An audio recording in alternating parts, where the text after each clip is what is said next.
హ్మ్. Yoga therapy. ఇప్పుడు stressful జీవితం గడుపుతున్నారు అని ఫీల్ అవుతున్నారు. నిజంగా వర్క్ పరంగా అయితే సాఫ్ట్‌వేర్ ఇంజినీర్‌లనైతే స్ట్రెస్‌కి కేర్ ఆఫ్ అని జెప్పాలి. సో, అట్లాంటి వాళ్ళందరూ వాళ్ళు నిజంగా ఎంతవరకి స్ట్రెస్‌లో ఉంటున్నారన్న సంగతి పక్కన పెడితే, వాళ్ళు ఆలోచించటంలో అంతకు డబుల్ నేను స్ట్రెస్ తీసుకుంటున్నా అనే అది ఎక్కువగా ఉంటుంది వాళ్ళల్లో. నిజానికి నేను చూసినంత వరకు కూడా సాఫ్ట్‌వేర్ ఇంజినీర్స్‌లో స్ట్రెస్ లైఫ్ అంటే మాదే. మేమే number 1. Burnt care of out. మేమే. బర్న్‌ట్ ఔట్ ఆ! అయిపోయింది. అన్నట్టుగా అసలు అది నిజంలో ఎంతుందో తెలీదు గానీ, వీళ్ళట్లా ఫీల్ అవ్వటంలోనే ఎక్కువుంది అనిపిస్తది చాలా సార్లు. ఎందుకంటే, మాకేమనిపిస్తది అనంటే జనరల్‌గా 2 డేస్ వాళ్ళకు ఎంజాయ్‌ఫుల్ డేస్ ఉంటాయి. So, Saturday, Sunday holiday. Weekly 5 days కష్టపడి 2 డేస్ మంచిగా రిలాక్స్ అవుతున్నా కూడా వాళ్ళలో ఈ ఆలోచన ఎందుకింత స్ట్రాంగుంది? నిజంగా అట్లాంటి పరిస్థితే ఉంటదా? వాళ్ళ గురించి ఏం చెప్తారు? మేడం ఒక్కటి సాఫ్ట్‌వేర్ అనే కాదు. ఏ ఈవెన్ ఇప్పుడు వృత్తయినా? మెడికోస్ ఇప్పుడు డాక్టర్స్ విషయంలో గూడా మొన్న రీసెంట్‌గా సర్వే చేస్తే 33% ఆఫ్ ద డాక్టర్స్ మేము మెంటల్‌గా ఏదో ఒక ప్రాబ్లమ్‌తో బాధపడుతున్నాం. మానసికంగా ఆందోళన చెందుతున్నామని చెప్పారు. హ్మ్.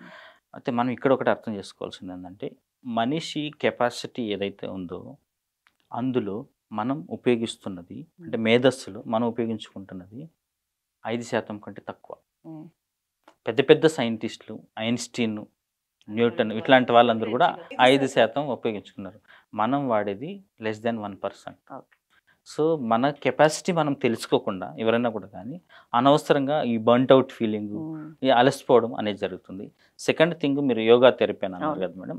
యోగా అనేది మనకి చాలా ఇక్కడికి ఒక నిమిషం నేను ఎక్స్‌ట్రా టైం తీసుకుంటాను.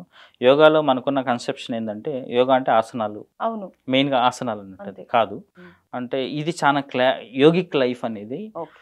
ఒక మనిషిని వాడు ఫుల్ పొటెన్షియల్ హ్మ్. ఇప్పుడు జాబ్ కాదు ఏదైనా గానీ సంపూర్ణ మానవునిగా తయారు చేసి ఆనందంగా ఉండడానికి ఇచ్చిన పతంజలి మహర్షి ఇచ్చిన ఒక ప్రిస్క్రిప్షన్. ఓకే. ఒక డాక్టర్ ఆయన. డాక్టర్ అంటే అప్పట్లో డాక్టర్. హ్మ్. ఆయన ఇచ్చిన ప్రిస్క్రిప్షన్. యోగాలో మెయిన్‌గా ఏముంటాయంటే యమ, నియమ, ఆసన, ప్రాణాయామ, ప్రత్యాహార, ధారణ, ధ్యాన, సమాధి. లాస్ట్ సమాధి. సమాధి అంటే ప్యూర్ బ్లిస్. ఓకే.